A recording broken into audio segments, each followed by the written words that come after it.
3BCN న్యూస్కి స్వాగతం. భీమడోలు సామాజిక ఆరోగ్య కేంద్ర అభివృద్ధికి కట్టుబడి ఉన్నామని ఉంగుటూరు ఎమ్మెల్యే పచ్చమట్ల ధర్మరాజు అన్నారు. ఏలూరు జిల్లా భీమడోలు సిహెచ్సిని సందర్శించిన ఎమ్మెల్యే బయోమెడికల్ వ్యర్థాల తొలగింపు విధానం, స్వచ్ఛత, రోగులకు అందుతున్న సేవలను పరిశీలించారు. ఆసుపత్రి సూపరింటెండెంట్ డాక్టర్ సునీత అభివృద్ధి పనులను వివరించారు.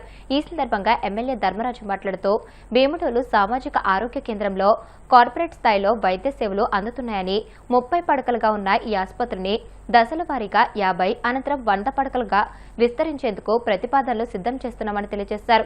కొల్లేరు ప్రాంతం సహా పరిసర గ్రామాలకు మెరుగైన వైద్య సేవలు అందిస్తామని తెలియజేశారు. ఉంగుటూరు నియోజకవర్గం భీమడోలు మండలంలో సిహెచ్సిని మన ముఖ్యమంత్రి వర్యులు స్వర్ణాంధ్ర స్వచ్ఛాంధ్ర అనే కార్యక్రమంలో భాగంగా ప్రతి నెల 3వ శనివారం నాడు ఒక థీమ్ ప్రకారం రాష్ట్రంలో అన్ని గ్రామాల్లో కూడా, అలాగే స్కూల్లో, హాస్పిటల్లో వివిధ రకాలుగా అన్నిటిని కూడా చేసుకుంటున్నాం. దాంట్లో భాగంగా మన భీమడోలు సిహెచ్సిలో ఈరోజు ఇక్కడికి రావడం జరిగింది.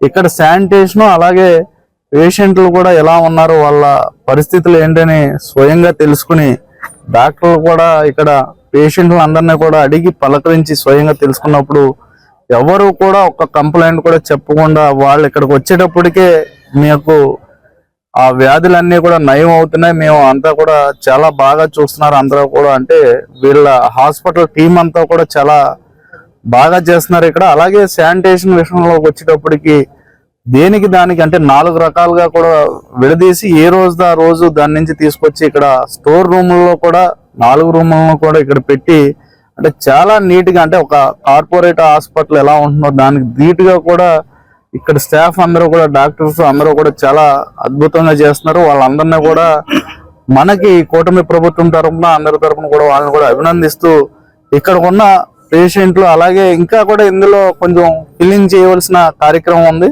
దాన్ని కూడా త్వరలోనే కాంపౌండ్ వాల్ ఇవన్నీ కూడా పూర్తి చేస్తాం. ఆల్రెడీ ఈ కూటమి ప్రభుత్వం వచ్చిన తర్వాత మన ముఖ్యమంత్రి నారా చంద్రబాబు నాయుడు గారు, మన ఉప ముఖ్యమంత్రి పవన్ కళ్యాణ్ గారు, మన ప్రధానమంత్రి నరేంద్ర మోడీ గారి ఆశీస్సులతో ఈ గ్రామాలన్నింటినీ కూడా అభివృద్ధి చెందుతున్నాయి. దాంట్లో భాగంగా హాస్పిటల్ కూడా 45 లక్షలు గ్రాంట్ తీసుకొచ్చి అందులో ఈ రోజున సీసీ రోడ్లు, అలాగే మనకి జనరేటర్ కావాల్సిన మౌలిక వసతులను అన్నింటిని కూడా ఏర్పాటు చేయడం జరిగింది. గత ప్రభుత్వంలో చూస్తే ఎప్పుడూ కూడా ఈ హాస్పిటల్ వంక చూసిన దాఖలాలు లేవు.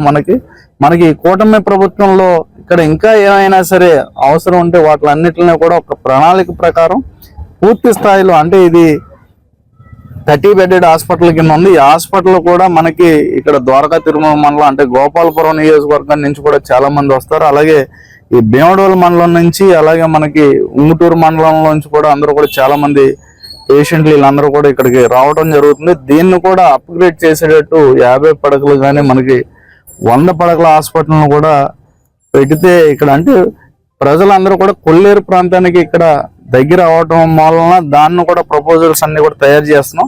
వీటిలన్నింటినీ కూడా ప్రజల ప్రభుత్వం, ఇది ప్రజా ప్రభుత్వం, ప్రజలు కోరుకున్నట్టు ప్రజలకి అందుబాటులో ఉండేటట్టు అంతా కూడా ఇక్కడ శుభ్రంగా పచ్చదనంతో నిండి ఒక ఆహ్లాదకర వాతావరణంలో ఈ హాస్పిటల్ అన్నింటిని కూడా తీర్చిదిద్దే బాధ్యత మాది. ఇక్కడ అందరూ కూడా రాష్ట్రంలో రజకులు అనేక సమస్యలను ఎదుర్కొంటున్నారని ఉమ్మడి పశ్చిమ గోదావరి జిల్లా రజక సంఘం అధ్యక్షులు చిలకలపల్లి కట్లయ్య ఆవేదన వ్యక్తం చేస్తారు.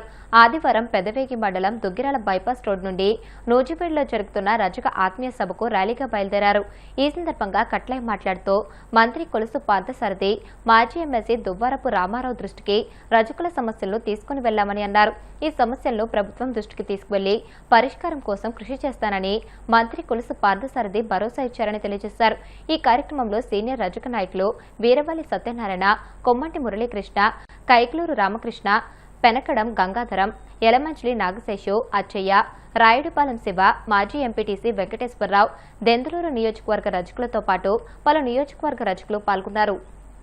రజక ఆత్మీయ సభ ఏర్పరిచినందుకు ఈ కార్యక్రమానికి ముఖ్య అతిథులుగా హాజరైనటువంటి గౌరవ మంత్రివర్యులు శ్రీ పార్థసారథి గారికి, అదేవిధంగా మన అధ్యక్షులుగా వ్యవహరించిన మన ఎక్స్ఎమ్మెల్సీ గారికి, తోటి వచ్చిన సోదరులకు, మహిళలకు, అదేవిధంగా వేదిక నుంచి ఉన్న పెద్దలకు అందరికీ నా నమస్కారాలు.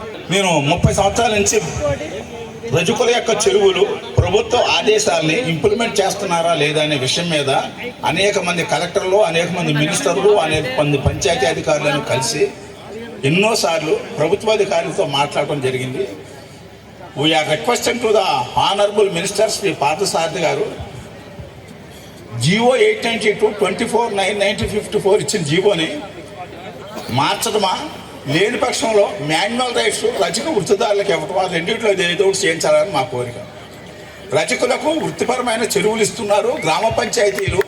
ఈ రజకులకు చెరువులు వస్తున్నాయి, ₹1,00,000 వస్తుంది, ₹2,00,000 వస్తుంది, మనకంటే ఎక్కువ తెల్లబట్టలు వేసుకొని తిరుగుతున్నాడని రాష్ట్రంలో ఉండే అనేక గ్రామ పంచాయతీలు రజకులకు చెరువులు ఇవ్వకుండా తీవ్రమైన ఇబ్బందులు పాలు చేస్తున్నారు. దీనికి రాజకీయ కారణాల వల్ల కూడా లీజులు ఎక్కువేసేసి ఇబ్బంది పడుతున్నారు. అయితే ఉదాహరణకి ఈ నూజివీడు నియోజకవర్గంలో ఈ 4 మండలాల్లో కనీసం 1% కూడా చెరువులు ఇచ్చి ఉండలేదు. నాకు తెలిసినంత వరకు మన పల్లెకమ్మడికి ఒకదానికి అక్కడ చెరువు ఇవ్వడం జరిగింది. ఇంకే గ్రామానికి చెరువు ఇవ్వలేదు. అయితే వీళ్ళ బాధ ఏంటంటే మాకు చెరువులు రావేమో, ఏదో వెస్ట్ గోదావరి, ఈస్ట్ గోదావరి అటు వెళ్ళి మాకు చెరువు ఉంది, మేము బదల పండుగ చేసుకున్నాం, మాకు ₹1,00,000 ఆదాయం వస్తుంది, సంఘం కట్టుకున్న అన్న తర్వాత వాళ్ళకు కూడా వచ్చి ఏ లెవెల్ వెళ్ళాలో మాకు తెలియట్లేదు. ఇప్పటి వరకు వీళ్ళకి ఏ విధమైన ఆదాయం లేదు. నేను మండలంలో నియోజకవర్గంలో 100 ఊళ్ళకి కూడా నేను ఉత్తరాలు రాశాను, వారికి అంది నేను అనుకున్నాను. చెరువుల విషయంలో ఏ రకమైన సమస్యలు ఉన్నప్పటికీ ఎవరన్నా తిట్టినా కొట్టినా ఏదన్నా ఉన్నట్లయితే తప్పనిసరిగా ఏలూరు జిల్లా సంఘం ఆఫీస్కి వచ్చినట్లయితే నా వంతు తప్పనిసరిగా సహకారం చేస్తానని, ఇదే విషయంలో నేను ప్రతి సంవత్సరం ఐజీ, డిఐజీ, ఎస్పీ, కలెక్టర్ అందరినీ కూడా ప్రతి సంవత్సరం రజకుల యొక్క ఉనికిని గుర్తించేటట్టు 1వ తారీఖు నాడు కలిసి మా ఉనికిని గుర్తింపు చేస్తున్నానని తెలియజేస్తూ ఈ అవకాశం ఇచ్చినటువంటి అధ్యక్షుడు శ్రీ రామారావు గారికి, మన మినిస్టర్ గారికి కూడా కృతజ్ఞతలు వివరిస్తున్నాను. నమస్కారం కట్ల గారు. బీఆర్ఎస్ అధినేత కేసీఆర్ మాజీ మంత్రి హరీష్ రావు చేస్తున్న ఆరోపణలను తెలంగాణ ముఖ్యమంత్రి రేవంత్ రెడ్డి తీవ్రంగా ఖండించారు. పొరుగు రాష్ట్రమైన ఆంధ్రప్రదేశ్కు నదీ జలాలను మళ్లించేందుకు తాను మద్దతిస్తున్నానంటూ చేస్తున్న విమర్శల్లో వాస్తవం లేదని స్పష్టం చేశారు. రాష్ట్ర నీటి హక్కుల విషయంలో ఎట్టి పరిస్థితుల్లోనూ రాజీపడే ప్రసక్తే లేదని ఉద్ఘాటించారు. ములుగు జిల్లాలో దేవాదుల ప్రాజెక్టుపై జరిగిన సమీక్షా సమావేశంలో సీఎం ఈ వ్యాఖ్యలు చేశారు. నీటి సమస్యలపై చౌకబారు ఆరోపణలు చేస్తూ ప్రజలకు సంబంధించిన అంశాలను రాజకీయం చేయవద్దని బీఆర్ఎస్ నేతలకు హితవు పలికారు.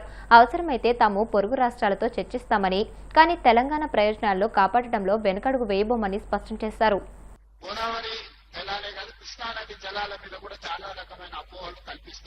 పక్క రాష్ట్రానికి తరలించడానికి మేమే మంగళహారతి పడుతున్నామంటూ ఆరోపణలు చేస్తే కృష్ణానది జలాల మీద పూర్తి స్థాయి చర్చ శాసనసభలోనే తీసుకున్నాము. పబ్లిక్ మీటింగులు పెట్టి వేదికల మీద ఊకతంపు ఉపన్యాసాలు వద్దు. ఉమ్మడి రాష్ట్రంలో ఏం జరిగింది, తెలంగాణ రాష్ట్రం వచ్చిన తర్వాత 10 సంవత్సరాలు చంద్రశేఖరరావు గారు, హరీష్ రావు గారు సాగునీటి పాత్రల మంత్రులుగా ఉన్నప్పుడు ఏమి జరిగింది, ఉత్తమ్ కుమార్ రెడ్డి గారు సాగునీటి పాత్రల మంత్రిగా అయిన తర్వాత ఏం చేసిందో చర్చ చేద్దామని అసెంబ్లీలో వేదికగా చర్చకు ఆహ్వానించినాము. కృష్ణానదికి సంబంధించిన సంపూర్ణమైన చర్చ మొన్న జరిగిన శాసనసభలో చర్చ పెట్టినాం, సమాధానం చెప్పినాం, వివరణ కూడా ఇచ్చినాం ప్రజలకు. ఇప్పుడు నా సూచన ఒకటి, మిత్రులకు, మీ తప్పిదాలను కప్పిపుచ్చుకోవడానికి మా మీద ఆరోపణలు చేయడం వల్ల సమస్య పరిష్కారం కాదు. మీరు తప్పు చేసినా చేయలేదా అనేది ప్రజలు గుర్తించారు, ప్రజలు శిక్షించారు. దాంతోనైనా మీలో మార్పు వస్తుందని, పరివర్తన వస్తుందని మేము ఆశించినాం. ఆ దిశగా మీ మాటలు కనిపించడం లేదు.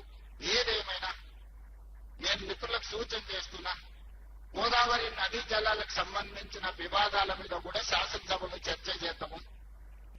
ఢిల్లీ శాపనార్థాలకు ఉత్తి తెగిపడదు. మీ శాపనార్థాలు ఎందుకు పెట్టినా నాకు సంతోషం. వాళ్ళు చాలా బాధతోని మమ్మల్ని అంటున్నప్పుడు నాకు ఒక సాడిస్టిక్ ప్లేజర్ అంటారు కదా, అప్ప బాగుంది కదా అనిపిస్తుంది. ఎందుకంటే వాళ్ళ బాధ చూసినప్పుడు అంత బాధపడు మీకు అక్కర్లేదు. ఈ ప్రాజెక్టుని పూర్తి చేస్తాం. గోదావరిలో తెలంగాణకు రావచ్చిన నీటి హక్కులను అన్నిటినీ కాపాడతాము. ఎవ్వరికి ఎలాంటి చింత అక్కర్లేదు. నికర జలాలు, మిగులు జలాలు, వరద జలాలలో అన్నిట్లలో తెలంగాణ హక్కులను, అది గోదావరి కావచ్చు, కృష్ణానది కావచ్చు, హక్కులను కాపాడడమే కాకుండా ఇప్పటి వరకు అపరిష్కృతంగా ఉన్న సమస్యలు పరిష్కరించి ప్రాజెక్టులన్నింటినీ కూడా నిర్మాణం పూర్తి చేస్తాం. మా శాయశక్తుల ప్రయత్నం చేస్తాం. ఎవరికి ఎలాంటి అనుమానము అవసరం లేదు, ఎవరికి ఎలాంటి చింత అవసరం లేదు. విషయాలు ఉంటే రేపు బడ్జెట్ సమావేశంలో ఖచ్చితంగా ప్రతిపక్షాలకు అవకాశం ఇచ్చి వార్తలు ముగించే ముందు ముఖ్యాంశాలు మరొకసారి. ప్రతిపక్ష హోదా కూడా దక్కని వైసీపీ నేతలు శ్రీ వెంకటేశ్వర స్వామి పేరుతో రాజకీయాలు చేస్తున్నారు. మంత్రి డోలబాల వీరాంజనేయ స్వామి ఫైర్. అధికారంలోకి వచ్చిన 20 నెలల్లో ఏ రంగాలకు ఎంతెంత ఖర్చు చేశారో చెప్పండి. కూటమి ప్రభుత్వాన్ని ప్రశ్నించిన వైసీపీ ఎమ్మెల్సీ కుంభా రవిబాబు. వాడపల్లి వెంకన్న ఆలయంలో ప్రత్యేక పూజలు. మంగళ వాయిద్యాల నడుమ శ్రీ స్వామి అమ్మవార్లకు మేల్కొల్పు సేవ, ఐశ్వర్యలక్ష్మి హోమం.